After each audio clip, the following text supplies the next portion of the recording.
आज भी जब मैं उस दिन को याद करती हूँ, मेरे दिल की धड़कनें तेज़ हो जाती हैं। अमित, मेरा अपना भाई, जिसने हमेशा मेरा साथ दिया था, उसने अचानक मेरे सामने खड़े होकर ऐसे शब्द कहे थे जिन्होंने मेरी दुनिया हिला दी। तुम बेटे का जीवन बर्बाद कर रही हो, उसने कहा था। उस पल तो मैंने उसे घर से निकाल दिया था, मेरी आंखों में अंधेरा छा गया था। लेकिन आज जब मैं पीछे मुड़कर देखती हूँ तो समझ नहीं पाती कि वो सही था या गलत। उस एक घटना ने हमारे परिवार की बुनियाद ही बदल दी थी, हमेशा के लिए। नमस्कार दोस्तों, मैं हूँ दीपिका और आप सुन रहे हैं दीपिका स्टोरी। आज मैं आपके लिए एक ऐसी कहानी लेकर आई हूँ जो प्यार, त्याग और आत्मखोज की एक अनोखी दास्तान है। ये कहानी आपको सोचने पर मजबूर कर देगी कि कभी कभी हमारा सबसे गहरा प्यार भी अनजाने में अपनों के लिए मुश्किलें खड़ी कर सकता है। इस कहानी के हर पल को महसूस करने के लिए मैं आपको हेडफोन लगाने और अपनी आंखें बंद करने की सलाह दूंगी। और हाँ, अगर आपको मेरी कहानियाँ पसंद आती हैं तो चैनल को सब्सक्राइब करना ना भूलें।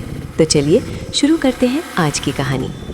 मुंबई की भागदौड़ भरी जिंदगी में जहाँ हर कोई अपने सपनों के पीछे भाग रहा था, वहाँ एक छोटा सा खूबसूरत परिवार अपनी दुनिया में खुश था। प्रिया और राहुल एक दूसरे के लिए बने थे। उनकी प्रेम कहानी किसी फिल्मी स्क्रिप्ट से कम नहीं थी। दिल्ली के एक कॉलेज में पहली मुलाकात, दोस्ती, फिर वो मीठी सी तकरार और अंत में एक दूसरे के लिए बेइंतहा मोहब्बत। राहुल एक सफल आर्किटेक्ट, हमेशा शांत और सुलझा हुआ रहता था, जबकि प्रिया एक खूबसूरत और भावुक महिला अपने घर और परिवार को अपनी दुनिया मानती थी। उनकी शादी को 10 साल हो चुके थे और उनका प्यारा बेटा रोहन उनकी आंखों का तारा था। रोहन सिर्फ 8 साल का था, लेकिन उसकी दुनिया रंगों और ब्रश से भरी थी। वो एक अद्भुत कलाकार था जिसकी हर पेंटिंग में एक अलग कहानी छिपी होती थी। प्रिया ने बचपन से ही रोहन की इस कला को पहचाना और उसे हर संभव तरीके से प्रोत्साहित किया। प्रिया रोहन को लेकर बेहद संवेदनशील थी। उसे लगता था कि दुनिया बहुत कठोर है और रोहन जैसे भावुक बच्चे को उसकी कठोरता से बचाना उसकी माँ होने के नाते सबसे पहली जिम्मेदारी है। रोहन स्कूल में थोड़ा शर्मीला था, भीड़ से कतराता था और अक्सर अपनी ही काल्पनिक दुनिया में खोया रहता था। प्रिया ने कभी उस पर पढ़ाई का अतिरिक्त दबाव नहीं डाला। अगर रोहन स्कूल से आकर थका हुआ महसूस करता तो प्रिया उसे तुरंत गले लगा लेती और कहती, कोई बात नहीं बेटे, आज मन नहीं है तो आराम करो, तुम्हारी कला सबसे ज़रूरी है। राहुल भी रोहन की कला का सम्मान करता था, लेकिन कभी कभी उसे लगता था कि प्रिया रोहन को कुछ ज़्यादा ही संरक्षण दे रही है। प्रिया, रोहन को कभी कभी बाहर जाने दिया करो, दोस्तों के साथ खेलने दिया करो, पढ़ाई भी ज़रूरी है बेटा, राहुल अक्सर कहता। लेकिन प्रिया बस मुस्कुरा देती, राहुल तुम नहीं समझते, रोहन एक विशेष बच्चा है, उसकी रचनात्मकता को पंख देने की ज़रूरत है, ना कि उसे रूढ़िवादी दुनिया के पिंजरे में कैद करने की। राहुल बहस नहीं करता था क्योंकि वो जानता था कि प्रिया का प्यार असीम है और उसका हर फैसला रोहन की भलाई के लिए ही होता है। उनके घर में हर शाम एक मिनी आर्ट स्टूडियो बन जाता था। रोहन अपने छोटे छोटे कैनवस पर रंग बिखेरता और प्रिया उसके बगल में बैठकर उसे प्रेरणा देती, कभी कहानी सुनाती तो कभी सिर्फ उसकी कला को निहारती रहती। राहुल जब ऑफिस से लौटता तो इस खूबसूरत नज़ारे को देखकर उसकी सारी थकान मिट जाती। वो जानता था कि प्रिया और रोहन का रिश्ता सिर्फ माँ बेटे का नहीं, बल्कि 2 आत्माओं का था जो एक दूसरे को समझते थे। एक दिन प्रिया का भाई अमित, जो दिल्ली में एक सफल बिजनेसमैन था, उनसे मिलने मुंबई आया। अमित प्रिया से बहुत प्यार करता था, लेकिन वो स्वभाव से बहुत व्यावहारिक और सीधा साधा था। वो भावनाओं से ज़्यादा तथ्यों और भविष्य की सुरक्षा पर जोर देता था। उसके आने से घर में एक अलग ही रौनक आ गई। रोहन भी अपने मामा से मिलकर बहुत खुश था। अमित ने रोहन की पेंटिंग देखी और उसकी तारीफ भी की, लेकिन उसकी आंखों में कुछ और भी था जो प्रिया ने नोटिस नहीं किया। कुछ दिनों तक अमित उनके साथ रहा। उसने देखा कि प्रिया कैसे रोहन के हर छोटे बड़े काम में उसकी मदद करती है, कैसे उसे हर मुश्किल से बचाती है। अगर रोहन को अपना होमवर्क करना होता तो प्रिया उसके पास बैठ जाती। अगर उसे दोस्तों के साथ खेलने जाना होता तो प्रिया पहले ही पूछ लेती कि वहाँ कौन कौन होगा, क्या होगा। रोहन कभी कभी स्कूल में किसी विषय में कम नंबर लाता तो प्रिया तुरंत उसकी टीचर से बात करती, ये कहकर कि रोहन की कला पर ज़्यादा ध्यान देना चाहिए। अमित ने ये सब चुपचाप देखा। उसे लगा कि प्रिया अपने प्यार में इतनी अंधी हो गई है कि वो रोहन को दुनिया का सामना करने से रोक रही है। एक शाम जब रोहन सो चुका था और राहुल अपने काम में व्यस्त था, अमित और प्रिया बालकनी में बैठे चाय पी रहे थे। हल्की हवा चल रही थी और मुंबई की रात की खूबसूरती उनके सामने फैली हुई थी। अमित ने गहरी सांस ली और बोला, प्रिया, मुझे तुमसे कुछ कहना है। प्रिया ने मुस्कुराकर उसकी तरफ देखा। कहो भाई, क्या बात है? प्रिया, तुम रोहन को बहुत प्यार करती हो, ये मैं जानता हूँ, लेकिन मुझे लगता है कि तुम उसे कुछ ज़्यादा ही लाड प्यार कर रही हो। तुम उसे हर चीज़ से बचा रही हो, उसे दुनिया का सामना नहीं करने दे रही हो, अमित ने कहा। प्रिया का माथा ठनका। क्या मतलब है तुम्हारा? मैं तो सिर्फ उसकी कला को निखार रही हूँ, उसे वो दे रही हूँ जो उसे चाहिए। अमित ने अपनी आवाज़ थोड़ी ऊंची की। कला अच्छी बात है प्रिया, लेकिन जीवन सिर्फ कला नहीं है। उसे व्यावहारिक होना भी सीखना होगा, उसे चुनौतियों का सामना करना सीखना होगा। तुम उसे हर छोटी बड़ी चीज़ के लिए अपने ऊपर निर्भर बना रही हो। प्रिया को लगा जैसे किसी ने उसे थप्पड़ मारा हो। तुम क्या कहना चाहते हो अमित? क्या मैं एक बुरी माँ हूँ? क्या मैं अपने बेटे का भला नहीं चाहती? उसकी आंखों में आंसू छलक आए।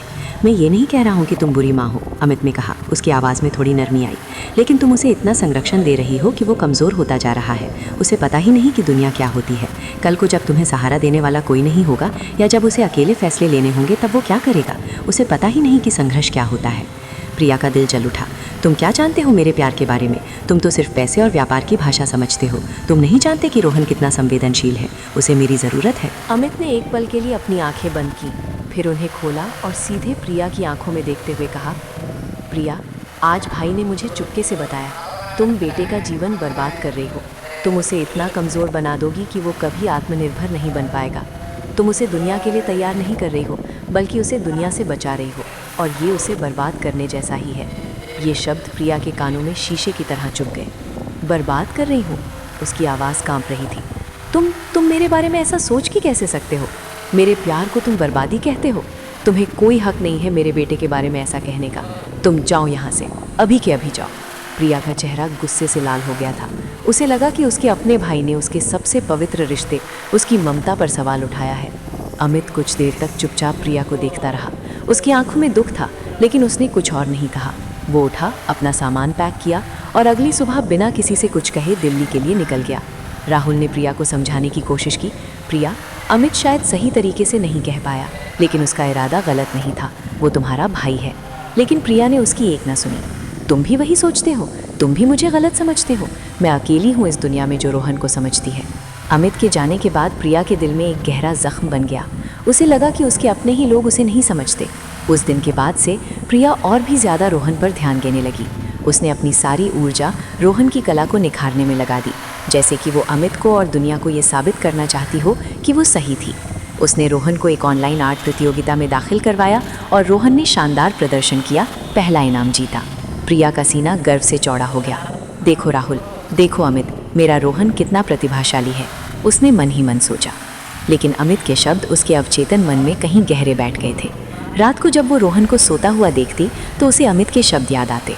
बर्बाद कर रही हो? क्या सच में? क्या उसका प्यार रोहन को कमज़ोर बना रहा था? वो इन ख्यालों को तुरंत झटक देती। नहीं, ये मेरा प्यार है, माँ का प्यार, ये कभी गलत नहीं हो सकता। राहुल ने धीरे धीरे प्रिया को समझाना शुरू किया। वो सीधे अमित की बात नहीं करता था, लेकिन रोहन के भविष्य के बारे में बात करता। प्रिया, रोहन की कला अद्भुत है, लेकिन क्या उसने कभी किसी और क्षेत्र में भी अपनी रुचि दिखाई है? उसे गणित या विज्ञान में क्यों नहीं थोड़ा और प्रयास करना चाहिए? आजकल की दुनिया में सर्वांगीण विकास बहुत ज़रूरी है। प्रिया शुरू में चिढ़ जाती थी, लेकिन राहुल की शांत और तर्कपूर्ण बातें धीरे धीरे उसके दिल में जगह बनाने लगी। रोहन बड़ा हो रहा था। अब वो 12 साल का था। उसकी कला में और निखार आ गया था। उसमें कई राष्ट्रीय स्तर की प्रतियोगिताओं में भाग लिया और पुरस्कार जीते। प्रिया उसके हर कदम पर उसके साथ थी। वो उसके लिए कैनवस चुनती, रंग खरीदती और यहाँ तक कि उसके चित्र बनाने में भी मदद करती थी। रोहन हालांकि एक शानदार कलाकार था, लेकिन वो अभी भी अपनी माँ पर बहुत अधिक निर्भर था। अगर उसे कोई नया दोस्त बनाना होता तो वो प्रिया से पूछता कि क्या वो अच्छा बच्चा है। अगर उसे स्कूल के किसी प्रोजेक्ट में मदद चाहिए होती तो वो सीधे प्रिया के पास जाता, ना कि अपने दोस्तों या टीचर्स के पास। एक बार रोहन को बेंगलुरु में एक प्रतिष्ठित कला प्रदर्शनी में अपनी पेंटिंग प्रदर्शित करने का अवसर मिला। ये उसके लिए एक बहुत बड़ा मौका था। प्रिया बहुत खुश थी। उसने तुरंत टिकट बुक किए और सारी तैयारी शुरू कर दी। राहुल भी उनके साथ जाने वाला था, लेकिन उसे एक ज़रूरी प्रोजेक्ट के सिलसिले में अचानक कोलकाता जाना पड़ा। प्रिया ने सोचा, कोई बात नहीं, मैं रोहन को अकेले संभाल लूँगी। बेंगलुरु पहुंचने पर प्रिया ने देखा कि प्रदर्शनी में कई अन्य युवा कलाकार भी आए थे। वे सभी एक दूसरे से घुल मिल रहे थे, अपनी कला के बारे में बातें कर रहे थे और आत्मविश्वास से भरे थे। रोहन हालांकि एक कोने में अपनी पेंटिंग के पास चुपचाप बैठा था। जब प्रिया ने उसे दूसरों से बात करने के लिए कहा तो उसने कहा, माँ, मुझे नहीं पता क्या बात करनी है, वे सब बहुत स्मार्ट लगते हैं। प्रिया को उस पल अमित के शब्द याद आए, उसे दुनिया का सामना नहीं करने दे रही हो। उसके मन में एक हल्की सी कसक उठी, लेकिन उसने उसे झटक दिया। अगले दिन प्रदर्शनी का उद्घाटन था। रोहन को अपनी पेंटिंग के बारे में एक छोटा सा भाषण देना था। प्रिया ने उसके लिए भाषण तैयार किया था और उसे बार बार पढ़ाया था। जब रोहन स्टेज पर गया तो वो माइक के सामने खड़ा हो गया। उसने एक बार प्रिया की तरफ देखा जो उसे हौसला दे रही थी। उसने बोलना शुरू किया, लेकिन कुछ ही देर में उसकी आवाज़ लड़खड़ा गई। वो घबरा गया, उसके हाथ कांपने लगे और वो अपना भाषण भूल गया।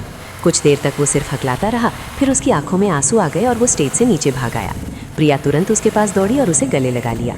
उस रात होटल के कमरे में रोहन फूट फूट कर रोया। माँ, मुझसे नहीं हो पाया, मैं डर गया था, सब लोग मुझ पर हंस रहे थे।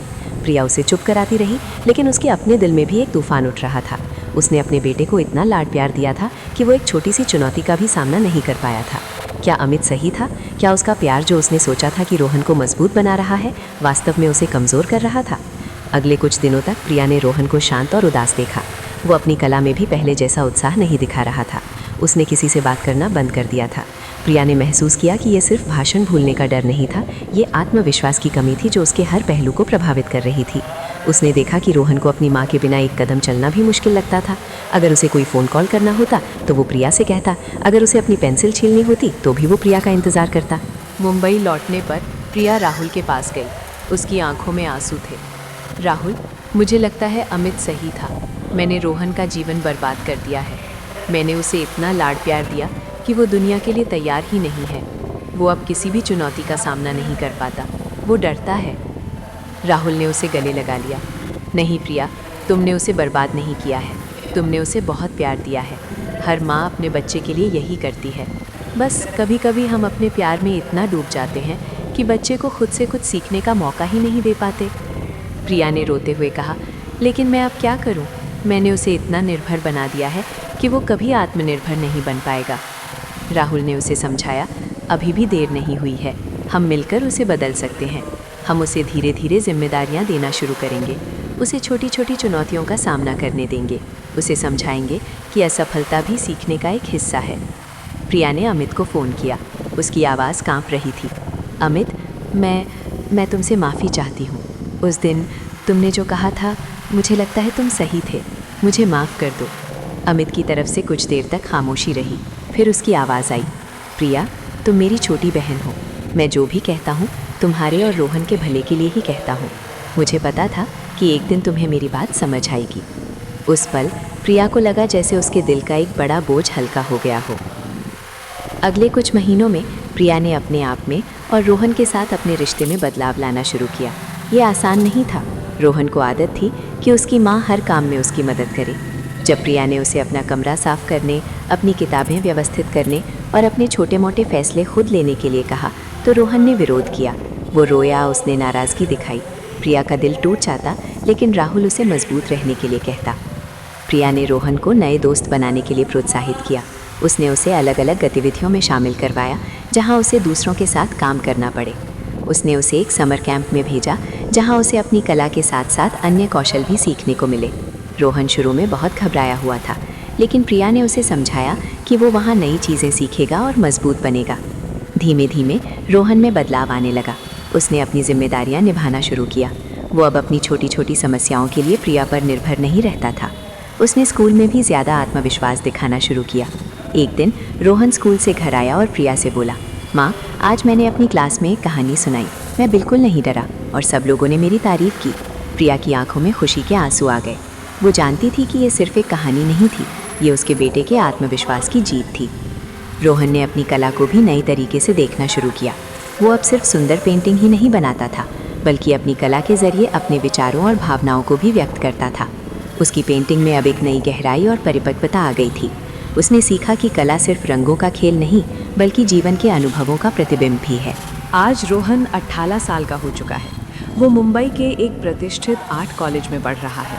वो अभी भी एक अद्भुत कलाकार है, लेकिन अब वो सिर्फ कलाकार नहीं, बल्कि एक आत्मनिर्भर और आत्मविश्वासी युवा है। वो अपनी यात्रा खुद प्लान करता है, अपने फैसले खुद लेता है और चुनौतियों का सामना करने से नहीं डरता। प्रिया उसे दूर से देखती है और एक गहरी सांस लेती है।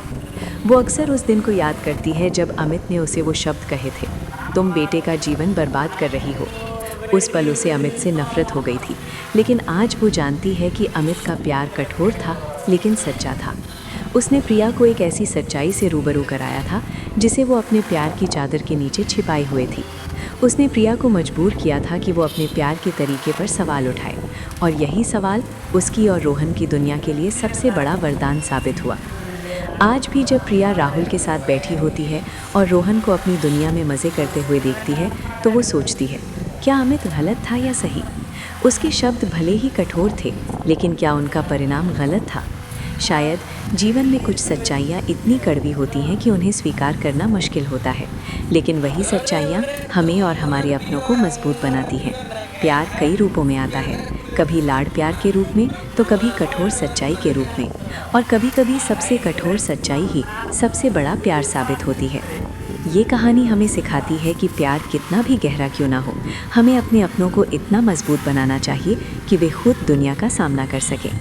दोस्तों, उम्मीद करती हूँ कि आपको ये कहानी पसंद आई होगी। ये कहानी आपको कैसी लगी मुझे कमेंट करके ज़रूर बताइएगा। आपके विचार जानना मेरे लिए बहुत ज़रूरी है।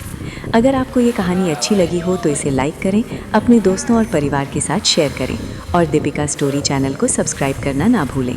हम जल्द ही एक और नई कहानी के साथ मिलेंगे। तब तक अपना ख्याल रखें और मुस्कुराते रहें। शुभ रात्रि।